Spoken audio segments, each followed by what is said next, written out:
요즘 이제 새벽기도 때 사도행전 말씀을 1장부터 쭉 나누고 있습니다. 엊그제 토요일 날에는 7장을 마무리하면서 스데반의 순교에 관한 말씀 같이 나누었습니다. 스데반이 순교하는 순교 직전에 하늘을 바라보니까 하늘이 열리고 주님께서 보좌 우편에 일어서신 것을 보고 감격이 겨워서 주님께서 서신 것을 보느라 하고 외치던 그 말씀을 같이 나누었습니다. 스데반 같은 사람이니까 주님도 감동하셔서 자리에서 일어나셔서 그를 주목하여 바라보셨는데 우리들은 어떨까요? 우리들은 뭐 스데반 같이 그렇게 또 훌륭하거나 또 믿음이 그렇게 충만하거나 그러지 못한데 우리 주님께서 우리들도 그렇게 돌아보아 주실까? 자리에서 이렇게 일어나셔서 우리를 바라보지는 않으셔도 우리를 한번 이렇게 돌아보아 주실까? 뭐 그렇게 생각할 때가 많이 있지 않습니까? 하나님께서 내 인생도 그렇게 돌아보아 주실까? 그렇게 또 생각할 때가 많이 있습니다. 하나님께서 우리 모두를 사랑하셔서 모든 사람들을 사랑의 눈으로 돌아보시는 줄로 믿습니다. 마태복음 10장 29절에 보면 예수님께서 이런 말씀을 하셨습니다. 참새 2마리가 한 아사리온에 팔리는 것이 아니냐. 그러나 그 한 마리도 하나님이 허락하지 않으면 떨어지지 않는다. 이런 말씀을 하셨습니다. 비슷한 말씀을 누가복음 12장 6절에는 이렇게 또 말씀하십니다. 참새 5마리가 2 아사리온에 팔리는 것이 아니냐. 그런데 그 한 마리도 잊어버리지 아니하시느니라. 이렇게 또 말씀하십니다. 지금 같은 말씀을 이렇게 저렇게 표현을 하고 있는 겁니다. 그러니까 이 아사리온이라고 하는 것은 이제 화폐 단위인데 아주 적은 화폐 단위입니다. 아주 싸게 살 수 있다고 하는 것을 얘기하는 거거든요. 그러니까 한 아사리온, 1 아사리온에 참새 2마리다 이 말이죠. 그러니까 2 아사리온이면 참새 몇 마리입니까? 어렵습니까? 1 아사리온에 참새 2마리입니다. 2 아사리온이면 참새 몇 마리입니까? 네, 똑똑하시네요. 4마리입니다. 근데 참새 5마리를 2 아사리온에 팔린다 이런 얘기를 하신 거는 2 아사리온이니까 4마리여야 되는데 5마리니까 1마리를 끼워준 겁니다. 그죠? 그러니까 아주 싼 그 가격에 팔리는 살 수 있는 그런 참새인데 거기다 1마리 더 끼워줬으니 그 끼워주게 된 5번째 참새는 뭐 값으로 쳐주지도 못한 거죠. 그만큼 이제 값어치가 없다 이런 말입니다. 그렇게 값싸고 값어치가 없는 그런 참새 1마리도 잊어버린 바 되지 아니하시고 또 허락하지 않으면 떨어지지도 않는다 이런 말씀을 하시면서 너희들은 얼마나 귀한줄 아느냐. 너희들은 얼마나 귀한데 너희들을 잊어버리겠느냐. 너희들은 머리털 하나까지 다 세신 바 되었느니라 이렇게 말씀을 하십니다. 그러니까 우리 모두를 그렇게 이제 돌아보시고 사랑하시고 케어하시고 잊지 않으시고 한 사람 한 사람을 돌아보신다 이런 말씀이죠. 근데 이제 본문에 나오는 한 사람은 아주 힘든 사람입니다. 날 때부터 소경이 된 사람이 등장을 하고 있습니다. 정말 비참한 인생이죠. 이런 사람은 그럼 어떻게 하나님 정말 돌아보신 인생인가? 어떻게 하나님이 돌아보시면 이럴 수가 있을까라고 하는 한 사람이 등장을 합니다. 날 때부터 소경된 자입니다. 이렇게 날 때부터 치명적인 이 장애를 가지고 태어난 사람이 고침을 받은 이야기는 성경에 흔치 않습니다. 이 복음서에는 이게 이제 유일한 사건이고요. 사도행전에 보면 물론 성전 미문에서 그 그 안전뱅이도 날 때부터 안전뱅이 걸어본 적이 없는 안전뱅이인데 이제 그 한참 뒤에 나온 사건이고요. 복음서에는 이렇게 날 때부터 장애를 가지고 있는 사람은 이 사람 이야기가 처음입니다. 유일한 이야기죠. 흔치 않은 이야기라 이 말입니다.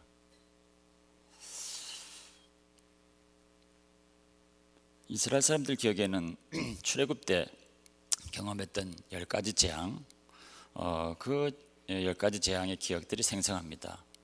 마지막 10번째 재앙이 이제 6월절 그 장자가 죽는 사건이었죠. 그 바로 직전에 9번째 재앙인 흑암의 재앙입니다. 그래서 온 땅이 흑암으로 덮여서 깜깜해서 그 어둠 자체가 공포로 느껴졌던 그런 재앙이었거든요. 그런 기억 때문에 그 이후로 사람이 앞을 보지 못한다, 소경이다 이러면은 그때 그 일을 생각해서 그런지 저주받은 사람이다 이렇게 여겼습니다. 조상 때부터 내려온 그 죄 때문인지 아니면 개인의 죄 때문인지 그 죄, 어느 누구의 죄 때문에 저주를 받은 사람들이다 이렇게 이제 소경에 대해서, 맹인에 대해서 그렇게 여기고 있었거든요. 장애인들에 대해서 뭐 전혀 인권이 없던 시대인데 이제 그렇게까지 생각했으니 뭐 당사자들은 얼마나 힘들었겠습니까? 그러니까 사람들이 그렇게 여기는 그 시선이 정말 힘든 겁니다. 보이진 않아도 다 느껴지는 거거든요. 정말 힘든 사람이죠. 정말 고통이 뭐 상상할 수 없는 그런 이제 그런 사람인데 이 사람은 이제 주님이 제자들과 함께 만난 겁니다. 그러니까 제자들도 궁금해서 이제 묻습니다. 이 사람은 조상의 죄 때문입니까? 아니면 자기 죄 때문입니까? 제자들도 궁금해가지고 주님께 물었습니다. 그렇게 묻는다는 것 자체가 그 사람에 대한 정죄죠. 늘 사람들이 이렇게 얘기하고 있으니까 얼마나 힘들겠습니까? 그런데 주님께서 대답하신 것은 조상의 죄도 아니고 그 사람의 죄도 아니다. 이 사람을 통해서 하나님이 하시고자 하는 일을 나타내려고 그런 거다. 이런 말씀합니다. 그 일이 아직 뭔지는 모르죠. 하나님이 하실, 그 사람을 통해서 하나님이 하실 일이 있어서 그 일을 나타내려고 그런 일이 있는 거다. 그러니까 각 사람들은 하나님의 계획이 있습니다. 각 사람들은 하나님께서 바라보고 계신 하나님의 뜻이 있습니다. 우리 삶 가운데 겪게 되는 깊은 고난도 그렇습니다. 그것도 우리 삶 가운데 하나님의 일들을 나타내려고 그런 일들을 허락하신 때가 많습니다. 욥의 경우도 그렇거든요. 왜 그런 고난이 왔는지 욥이 정말 몰랐습니다. 나중에는 이제 결국 그 일을 통해서 욥에게도 우리에게도 가르쳐 준 것이 있었죠. 의인이라는 것이 무엇인가 하는 것들을 가르쳐 주는 하나님의 뜻, 하나님의 계획이 있었던 거죠. 그런 것처럼 우리 삶 가운데 일어나는 일들도 또 우리 각 사람들 한 삶 자체에도 하나님의 뜻이 있다는 겁니다. 자, 근데 이 사람에게는 하나님이 하시려는 일이 있어서 그랬다 그러는데 그 하나님이 하시려는 일이 무엇인가? 하나님이 하시려고 했던 일이 무엇인가는 바로 이제 본문에서 나옵니다. 1절부터 이렇게 얘기합니다. 예수님께서 길 가실 때에 날 때부터 소경된 사람을 보신지라. 길 가실 때에, 예수님께서 길 가실 때에 라고 했을 때 길에서 그냥 우연히 만났다는 뜻이 아닙니다. 그 사람을 바라보시고 주님은 그 사람을 향해서 찾아가신 겁니다. 매사가 그렇습니다. 성경에 등장하는 모든 인물들, 주님의 공생의 그 기간 때 우연히 그냥 스쳤던 사람들과 일어났던 일들을 적은 것이 아니라 모두가 다 주님께서 그 사람들을 바라보시고 그 사람을 향해서 나아갔던 길입니다. 이 사람을 의도적으로 만나려고 찾아갔던 길입니다. 제자들은 모르고 그냥 따라갔던 거죠. 주님은 이 사람을 향해서 찾아가는 겁니다. 사마리아 여인을 만날 때도 주님이 그 여인을 만나기 위해서 그 시간과 장소를 주님께서 정하시고 찾아가신 겁니다. 문둥병자들 만날 때도 그랬고요. 소경 바디메오들 만날 때도 그랬습니다. 거라사 광인을 만날 때도 그랬습니다. 다 우연히 만난 것이 아니라 그 사람들을 바라보시고 그 사람들 만나서 고치시고 돕기 위해서 찾아가신 겁니다. 일부러 그렇게 한 겁니다. 베데스다 연못에 38년이나 고통당하던 사람이 있었습니다. 그때는 6월절 기간이라 6월절은 굉장히 큰 명절입니다. 사람들은 가족끼리 다 모이던 그런 때입니다. 사람들은 다 가족끼리 모이고 하던 말하자면 연휴 기간 같은 그런 때에 주님은 홀로 베데스다 연못을 찾아갑니다. 왜냐하면 그곳에 38년 동안이나 고통당하면서 하나님의 은혜를 바라보던 사람이 있었거든요. 그 사람을 만나기 위해서 그리로 찾아가십니다. 그래서 그를 만나서 고쳐주시죠. 늘 그랬습니다. 주님께서 이렇게 우연히 만나게 된 사람들, 여기서는 길 가실 때에 만났다고 그랬지만 그것이 주님의 사랑으로 이 사람을 만나기 위해서 찾아가신 때라 이 말이죠. 근데 날 때부터 소경된 사람을 보신지라, 이 표현도 그냥 읽으면 쓱 지나가는 표현입니다. 날 때부터 소경된 사람. 사람들은 이 사람 지나가면 그냥 소경이라고 그러지 사람 취급도 하질 않았습니다. 정말 저주받은 인생이라 이런 생각을 속으로 수근거리기만 했지 사람으로 여기지도 않았는데, 주님은 이 사람을 보고 소경된 사람을 보신지라, 그 사람을 본 겁니다. 그 사람이 들어온 겁니다. 전혀 다른 시각에서 이 사람을 보고 있습니다. 그런데 그 사람이 소경된 아픔이 있는 사람이라 이 말이죠. 주님은 이 사람을 그렇게 보신 겁니다. 그러면서 이 사람을 돌아봅니다. 이 사람을 돌아보고 그 아픔을 만져주었더니 다 치유되어서 보게 되었다 하는 얘기가 이 얘기입니다. 이 사람의 눈을 고칠 때 주님 참 특이한 방법으로 고쳐주시죠. 이 특이한 방법으로 이렇게 고친 것도 믿음을 가르쳐 주시려고 그런 겁니다. 주님께서 땅에다가 침을 뱉으시더니 진흙을 만드셔가지고 눈에다가 이렇게 이겨 발라 주셨습니다. 좀 희한한 방법인데 왜 이랬을까? 우리가 아무리 생각해봐도 알 방법이 없습니다. 왜 그렇게 하셨을까? 그게 무슨 특별한 효과가 있었을까? 주님의 침이니까 무슨 능력이 있었나? 아무리 생각해봐도 이해할 수 없는 일입니다. 주님께서 우리에게 말씀하실 때 주님의 말씀에 대한 기대, 신뢰, 그런 것들을 통해서 우리에게 믿음을 요구하실 때가 있습니다. 우리는 이렇게 했으면 좋겠는데 라고 하는 그런 것과 상관없이 주님이 무슨 말씀을 하시든지 무슨 일을 하시든지 주님에 대해서 기대하고 신뢰하고 나가기를 원하실 때 있습니다. 지금은 그런 상황이겠죠. 이스라엘 역사 가운데 엘리사 때에 수리아의 나만 장군이라고 있었습니다. 군 총사령관입니다. 겉으로는 대단한 권세를 가진 사람인데 속으로는 이제 살이 썩어 들어가는 문둥병에 걸려서 고민이 많았습니다. 근데 같이 데리고 있던 이스라엘 잡아온 여종이 하나가 이스라엘에 가면 우리 선지자가 있는데 그 선지자가 기도하면 다 할 것 같습니다 하고 자꾸 얘기하는 바람에 그 말을 듣고 이제 선물을 잔뜩 준비해 가지고 엘리사를 만나러 갑니다. 엘리사를 만나면 나만이 생각하기를 거룩하고 또 멋있는 방법으로 어떤 의식을 행하고 안수도 하고 그렇게 해서 자기를 고쳐줄 거다 하는 기대를 가지고 엘리사를 만났는데, 엘리사가 하는 말은 모든 걸 내려놓고 강물에 들어가서 7번이나 들어왔다 나가라 이런 얘기를 하는 겁니다. 자기가 기대했던 것과 전혀 다른 방법이고 정말 우스꽝스러운 방법이고 좀 창피하기도 한 방법입니다. 그래가지고 화가 잔뜩 나가지고 난 그냥 돌아가겠다 그러는데, 이제 같이 온 그 종들이 아니 그렇게 해가지고 나을 수만 있다면 그거 좀 해볼 수 있지 않겠습니까 하고 간곡하게 말리는 바람에 그렇게 한번 순종해 보기라고 들어가죠. 그랬더니까 다 낫더란 얘기입니다. 즉 그와 같은 겁니다.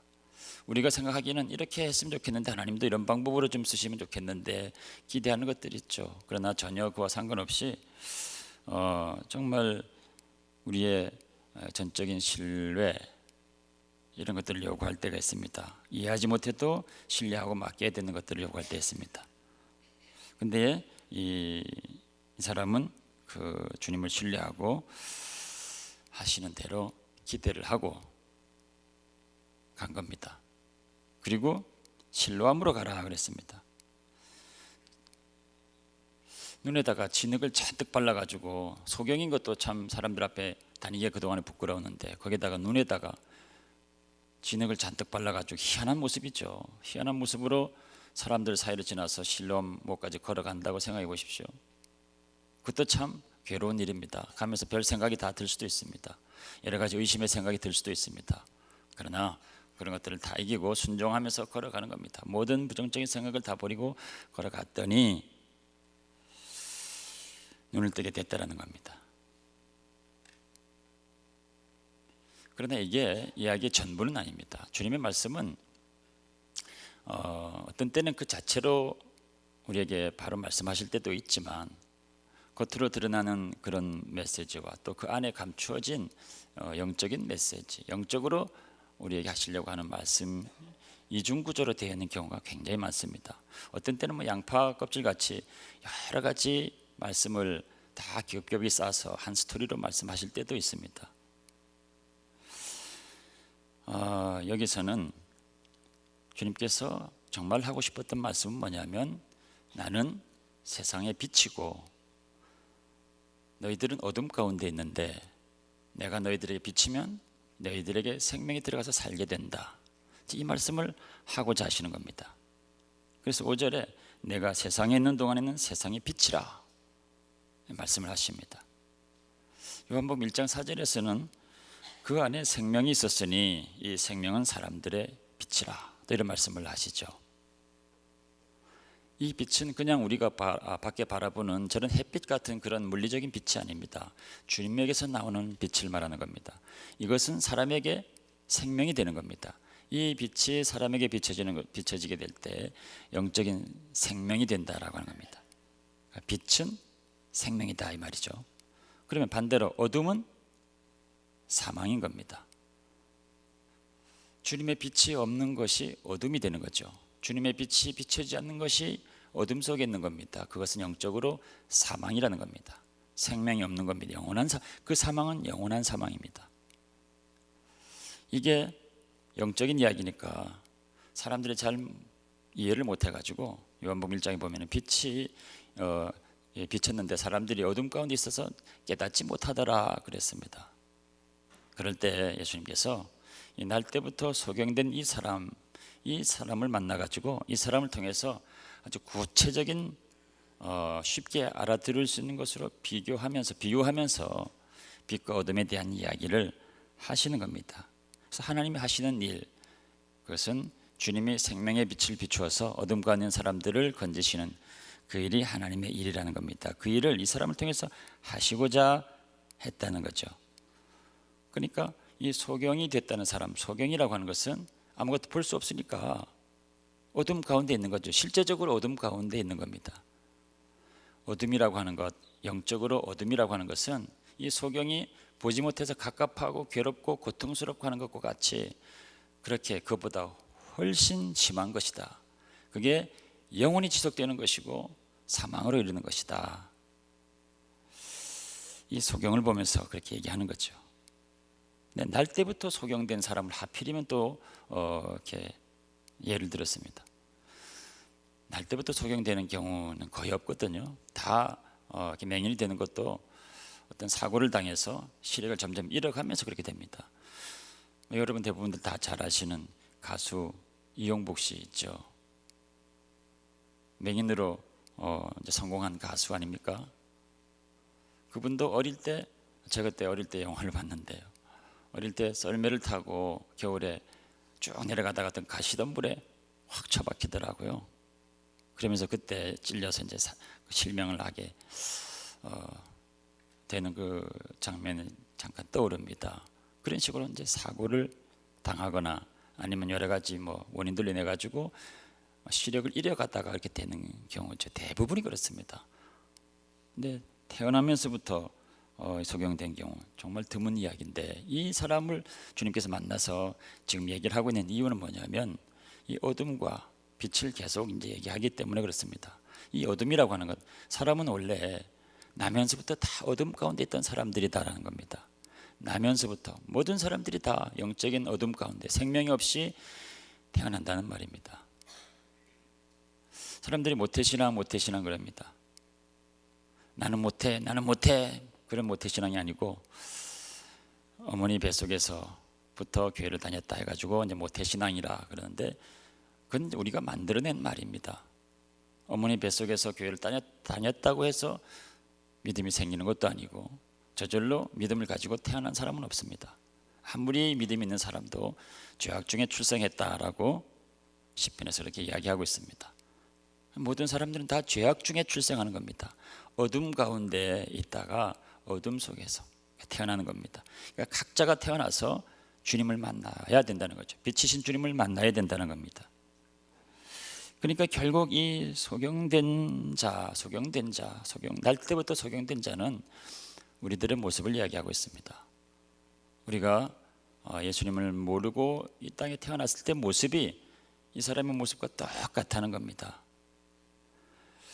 우리가 그 사실을 몰라서 불편함 없이 막 열심히 산다고 하더라도 영적으로 비춰보면 그 상태가 얼마나 갑갑하고 힘들고 고통스럽고 어려운 것인지, 더군다나 날 때부터 그랬다고 하는 것이 정말 얼마나 힘든 것인지 이 사람을 통해서 이렇게 설명을 하고 있는 겁니다. 여기서 그런 면에서 본다면 이 사람을 고치기 위해서 눈에다가 침을 흙을 침으로 으깨가지고 진흙을 만들어서 눈에다가 이렇게 발랐다고 하는 것도, 사람들은 이게 무슨 특별한 효능이 있을까, 뭐 여러 가지 해석들이 많습니다. 그러나 그것은 단지 씻어내야 될 것, 씻어내야 될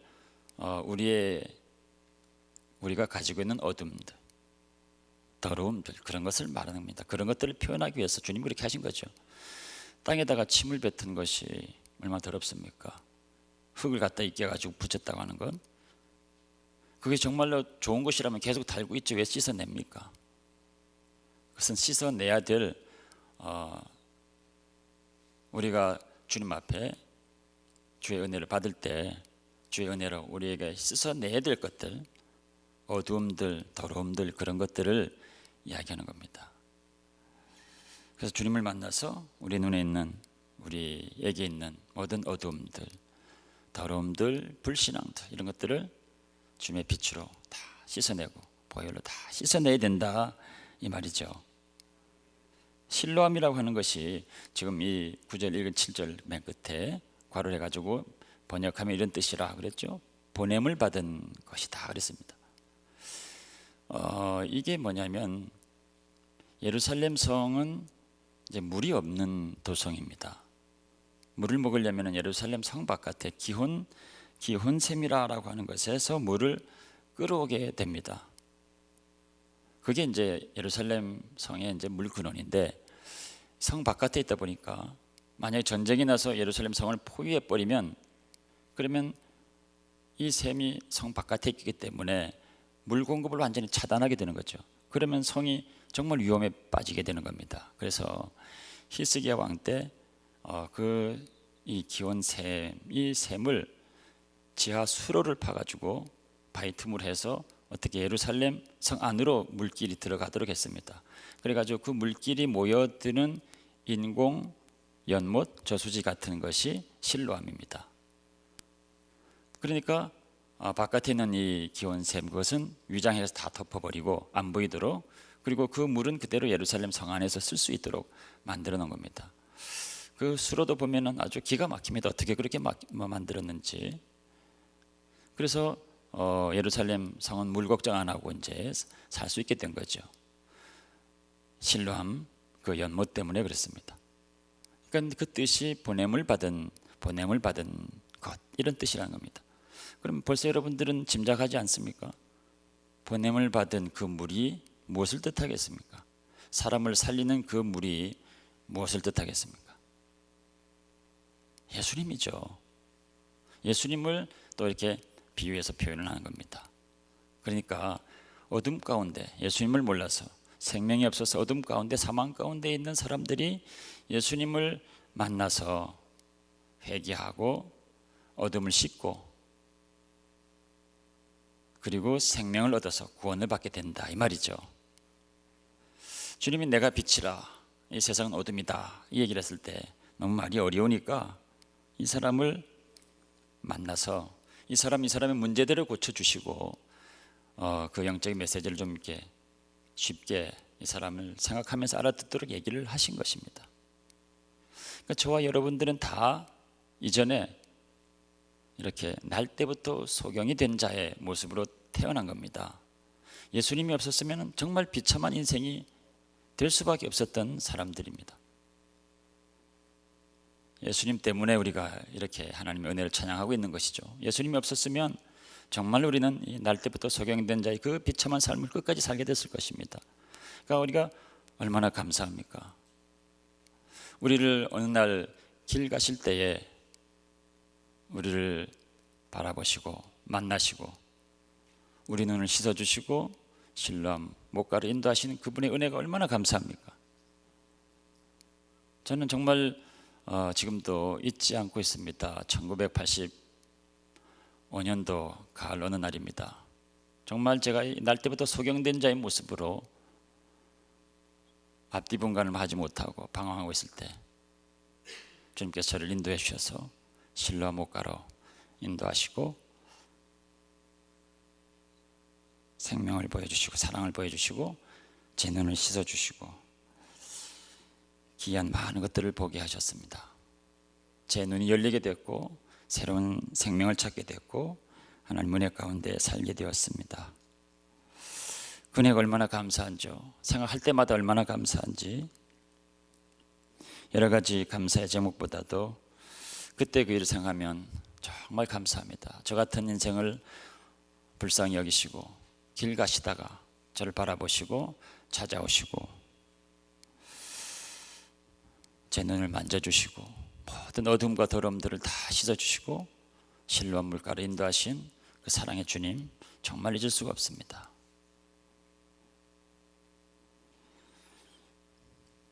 우리 모든 인생은 다 하나님의 뜻과 계획이 있는 것입니다. 이런 날 때부터 소경된 자도 정말 그를 사용한 하나님의 뜻이 있어서 그를 인도하셔서 이 일들을 설명하시고 그리고 그 모든 문제를 다 고쳐주셨는데 그런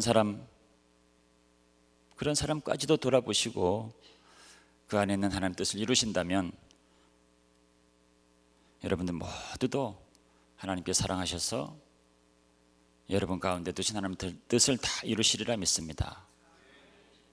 혹시 어려움을 많이 겪고 계신 분들이 할지라도 그 어려움조차도 하나님의 일들을 이루시는데 필요한 부분이라 잠시 동안 허락된 것이라 생각합니다. 잘 견디시고 다 이기시고 모두가 다 주님의 뜻을 이루시는 여러분들 다 되시길 주의 이름으로 축원합니다.